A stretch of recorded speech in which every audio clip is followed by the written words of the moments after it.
Hey 10th graders, how are you all doing? So once again, welcome back to my channel. मैं हूँ आपकी study guide Kiara and 11th grader currently.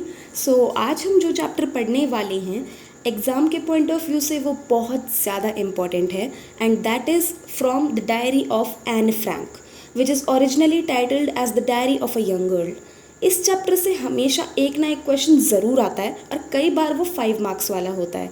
In fact मेरे एक pre board exam में ये as a 3 marks question आया था और दूसरे में as a 5 marker. So you guys definitely need to pay a lot of attention while I am explaining this chapter in the simplest and shortest way possible.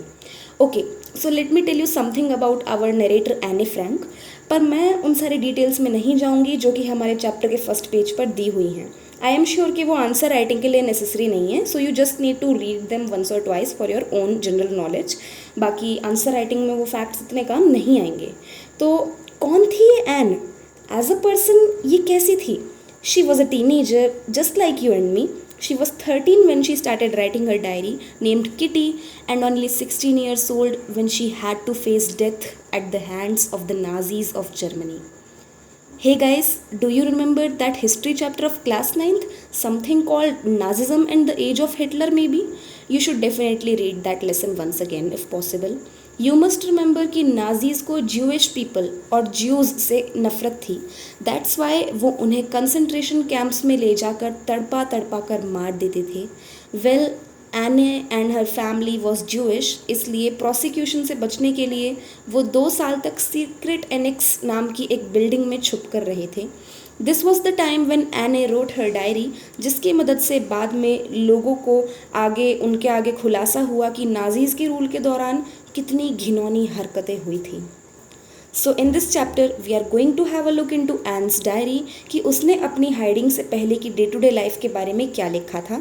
वैसे I recommend you to read the original one क्योंकि CBSE ने इसमें काफ़ी कुछ omit कर दिया है. I will proudly say here कि मैंने ये नॉवल या फिर ये diary at least 4 to 5 times read की हुई है because I have the original adaptation of this book. Ever since I was 13, I had developed a lot of interest for this diary. Now that being said, let's get started. Anne writes in a diary कि एक diary लिखना उसके लिए अजीब है क्योंकि उसने पहले कभी डायरी नहीं लिखी थी और शायद आगे चलकर कोई और या खुद एन भी एक 13 साल की लड़की की बातें पढ़ने में इंटरेस्टेड नहीं होंगे. लेकिन वो फिर भी लिख रही है क्योंकि उसे लिखने का मन है और उसे अपने दिल का भार भी हल्का करना है. अब एक दिन एने अपने घर में बहुत ही बोर हो रही थी. उसे कुछ भी करने का मन नहीं था. गाइज आई एम सॉरी अगर आपको प्रोनाउंसिएशन रॉन्ग लग रही हो. Actually my teacher pronounced it as Annie and I pronounce it as Anne, तो थोड़ा सा मिक्सअप हो जाता है. सो बहुत ही मन नहीं लग रहा था उसका, बहुत ही अनमनी सी थी. That's when she thought of the quote that paper has more patience than people. This means कि लोगों से ज़्यादा सब्र तो कागज़ में होता है, विच इज़ टोटली ट्रू. मैं भी 4 सालों से डायरी लिख रही हूँ, so I agree with her here क्योंकि पेपर पर अपना हर टाइप का हम इमोशन, अपनी फीलिंग्स उतार सकते हैं and it would never mind. Also your secrets are always safe with a diary, जबकि लोगों के पेट में कोई बात नहीं टिकती. अब एने बताती है कि वो एक डायरी क्यों लिख रही है. Because she does not have a friend. वो क्लैरिफाई करती है कि वो दुनिया में अकेली नहीं है. What with her parents, her 16-year-old sister and so many friends and loving relatives. लेकिन शी फील्स कि उसके पास एक पक्का सच्चा दोस्त नहीं है. ऐसा मेरे साथ भी था और शायद आपके साथ भी हो. वो बताती है कि वो रोज़मर्रा की नॉर्मल सी बातों के अलावा अपने दोस्तों से ज़्यादा कुछ नहीं बता पाती. शायद से ये उसकी गलती है कि वो एक दूसरे में कन्फाइड नहीं करते, सीक्रेट्स नहीं बताते, जिसके कारण दोस्ती पक्की नहीं हो पाती. इसलिए उसने डिसाइड किया कि वो एक डायरी रखेगी ताकि उसे अपने दिल की हर बात वो लिख सके और अपनी डायरी को बता सके. अब इतने लंबे समय से उसे ऐसे क्लोज़ फ्रेंड की तमन्ना थी, तो वो केवल इस डायरी को एक नॉर्मल नोटबुक की तरह ही नहीं बनाना चाहती थी. वो अपनी डायरी को एज अ फ्रेंड कंसिडर करना चाहती थी. So she decided to name it Kitty. Hey buddies, do you have a diary too? अभी के अभी कमेंट करके मुझे बताओ. And does your diary have a name? My diary's name is Lian. So what about yours? Now getting back to the chapter. Anne अपनी family के बारे में कुछ फैक्ट्स बताती है कि किस तरह उसके पापा मम्मी की शादी हुई, what their names are and when Anne and her elder sister called Margot were born. यहाँ उसकी ग्रैंडमदर का भी काफ़ी इम्पोर्टेंट जिक्र है कि किस तरह दोनों बहनें अपनी दादी के साथ रही थीं जब उनके पेरेंट्स हॉलैंड शिफ्ट हो गए. She also tells about her school when she was smaller and about her dear headmistress Mrs. Cuperus. Truthfully speaking as an ex 10th grader exam की नज़र से ये सारे फैक्ट्स इतने इंपॉर्टेंट नहीं हैं, दैट्स वाई मैं इतनी डिटेल में नहीं जा रही. खैर ग्रैंडमा के ऊपर क्वेश्चन ज़रूर आता है, so let me tell you कि एन अपनी दादी के बहुत करीब थी. वो किटी अपनी डायरी में लिखती हैं, उसकी डायरी किटी, तो उसमें वो लिखती हैं कि किसी को भी नहीं पता कि वो आज भी उनको कितना प्यार करती है, उनको कितना याद करती है. जनवरी 1942 में उनकी डेथ हो गई थी, उसकी दादी की डेथ हो गई थी. और जून 1942 में जब एन का बर्थडे था तब उसने अपनी ग्रैंडमा को याद करते हुए उनके नाम की एक कैंडल भी जलाई थी उनकी आत्मा की शांति के लिए. दिस टेल्स अस कि वो अपनी ग्रैंडमा को कितना मिस करती थी. Now on 20 June 1942, Anne begins with a different entry in her diary, writing about her class happenings. तो वो लिखती है कि उस समय पर उसकी पूरी class it was quaking in its boots, that is काँप रही थी, नर्वस थी, डरी हुई थी, क्योंकि जल्दी ही टीचर्स की एक मीटिंग होने वाली थी जिसमें स्टूडेंट्स का पास या फेल स्टेटस डिसाइड किया जाएगा. तो सारे के सारे स्टूडेंट्स काफ़ी अनश्योर थे अबाउट देयर रिजल्ट्स और साथ साथ वो शर्तें भी रख रहे थे कि कौन पास होगा कौन नहीं. एन और उसकी फ्रेंड जीएन बहुत हंसते थे क्योंकि उनके पीछे बैठने वाले लड़के कॉल्ड सीएन एंड जैकिस वो शर्तों पे अपनी सारी सेविंग्स खर्च कर चुके थे और बस आपस में नोक झोंक करते रहते थे. तो जीएन बेचारी pleading eyes, that is request करती हुई आंखों से उन्हें शांत कराने की कोशिश करती और एन गुस्से में भड़क भी पड़ी, पर वो दोनों चुप ही नहीं होते थे. अब एन का ये ओपिनियन था कि क्लास में इतने डमीज़ थे, दैट इज़ डम्ब या फिर वीक स्टूडेंट्स थे, कि क्लास का एक क्वार्टर दैट इज़ एक चौथाई हिस्सा उसको तो रिपीट करना ही चाहिए. But then she makes an observation that teachers are the most unpredictable creatures on earth. यानी कि कोई भी ये गेस नहीं कर सकता कि टीचर्स के दिमाग में क्या चल रहा है और वो क्या क्या कर सकते हैं. हम जो अंदाज़ा लगाते हैं कई बार टीचर्स उसके बिल्कुल अपोजिट काम कर जाते हैं. सो वो आइडिया नहीं लगा सकते कि टीचर्स किसको पास करेंगे और किसको fail. So please remember this line, exam में इसे कोट कर सकते हो और आंसर राइटिंग में काफ़ी बढ़िया आपके में एक एज मिल जाएगा आपके आंसर को. Also an is very sure about her result, बस उसे मैथ्स की चिंता थी. तब तक आप सारे जितने भी स्टूडेंट्स थे वो बस इंतज़ार कर सकते थे और एक दूसरे को दिलासा दे सकते थे.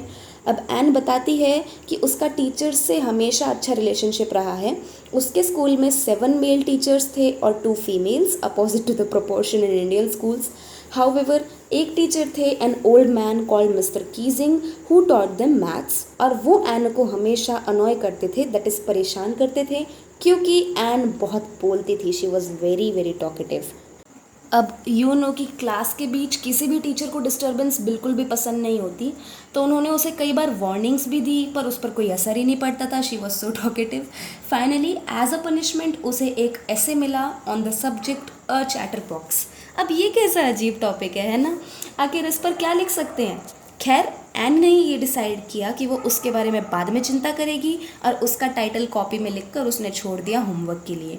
अब शाम को उसे जब इसके बारे में याद आया तो उसने बहुत ही स्मार्टली सोचा कि भाई कोई भी रैम्बल दैट इज़ फालतू बिना सोचे समझे लिख सकता है, बड़े बड़े स्पेसेस छोड़कर, पर उसे तो ये प्रूव करना था कि टॉकिंग भी नेसेसरी है through convincing arguments. So what she did, उसने बहुत सोचा और फाइनली 3 पेजेस का एक ऐसे लिख दिया.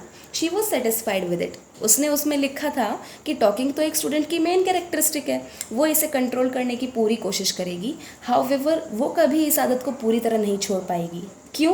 क्योंकि उसने ये आदत अपनी मदर से पाई है, इसलिए वो इस ट्रेट के बारे में कुछ खास नहीं कर सकती. I am sure you will read about the inherited traits जो कि हमें अपने माँ बाप से मिलते हैं. तो हम कहते हैं ना, कई बार बड़े लोग कहते हैं कि अरे तो बिल्कुल अपनी मम्मी पे गई है, अपने पापा पे गई है, तो वही वाली बात यहाँ पे हो गई. So definitely mister Keesing was quite impressed at her reasoning and arguments. वो काफ़ी हंसे भी. हाउएवर जब एन फिर से बातें करने लगी तो उन्होंने उसे एक और असाइनमेंट दे दिया titled an incorrigible chatterbox. Incorrigible means जो सुधर नहीं सकता, तो एन ने नेचुरली इसे भी लिखकर सबमिट कर ही दिया. लेकिन वंस अगेन एन को एक तीसरा असाइनमेंट मिला, an essay titled quack quack said Mrs chatterbox, mistress chatterbox. Now this got so funny here. ये तो टोटली रिडिकुलस टॉपिक है. क्लास में बहुत हंसी मजाक हुआ, एन भी हंसी, लेकिन अब उसके पास लिखने को कुछ भी नहीं बचा था। अब वो चैटर बॉक्सेस के ऊपर और लाइंस लिखने की हालत में नहीं थी। अब वो कुछ नया करना चाहती थी, कुछ original. So what she did is that she took help from her friend named Sane, जो कि पोएम्स लिखना पसंद करती थी. She was very good at poetry. और उन्होंने मिलकर उस ऐसे को वर्ड्स दैट इज़ पोएम की फॉर्म में लिख दिया and was very happy with the idea. क्योंकि जहाँ इतने वाहियात टॉपिक पर ऐसे लिखवा कर मिस्टर कीजिंग उसका मजाक बनाने की कोशिश कर रहे थे, यहाँ वो उन्हीं पर जोक थ्रो करने वाली थी. So the poem had a mother duck and father swan, जिनके 3 बेबी डकलिंग्स थे और वो इतना क्वैक क्वैक क्वैक क्वैक करके हल्ला मचाते थे कि फादर स्वान उनको बाइट करते थे, दैट इज़ इरिटेट होकर उन्हीं पर हमला करते थे. एक तरह से फादर स्वान मिस्टर कीजिंग को रिप्रेजेंट कर रहे थे और बेबी डकलिंग्स एन को. तो लकीली मिस्टर कीजिंग को ये बात समझ आ गई कि एन क्या कहना चाहती है और उन्होंने इस बात का बुरा नहीं माना. वो खूब हंसे, उन्होंने वो पोएम पूरी क्लास को सुनाई, अपने कमेंट्स भी ऐड किए और बाकी क्लासेस में भी जा जाकर इस पोएम को सुनाया. खैर उसके बाद से एन को बात करने दिया गया और उसे कोई एक्स्ट्रा होमवर्क नहीं मिला. On the contrary, that is opposite, अब मिस्टर कीजिंग और भी ज़्यादा फ्रेंडली हो गए थे and now he was not that strict anymore. So guys, now we have finished this chapter. It is definitely very important from the exam point of view. तो आप इसकी answer writing की ज़रूर practice करना from whatever reference books that you can get. And इसके कुछ words बहुत ज़रूरी हैं याद करने के लिए, कुछ कोटेशंस. कितना फ़नी चैप्टर था ना वैसे ये. And then it is so sad to imagine कि ऐसी फ़नी, ऐसी विटी, इतनी इंटेलिजेंट लड़की को इस तरह से डेथ फेस करनी पड़ी. खैर, let us just hope that her soul is resting in peace now. And if you liked my explanation, please don't forget to smash that like button and also click on the subscribe button as well as the bell icon so that मैं जब भी video post करूँ आपको ज़रूर notification आए. I make content that is just engaging for all the age groups, so I really hope that you like my explanation. Thanks for watching guys. Do remember to share this channel with others and also comment. Bye bye.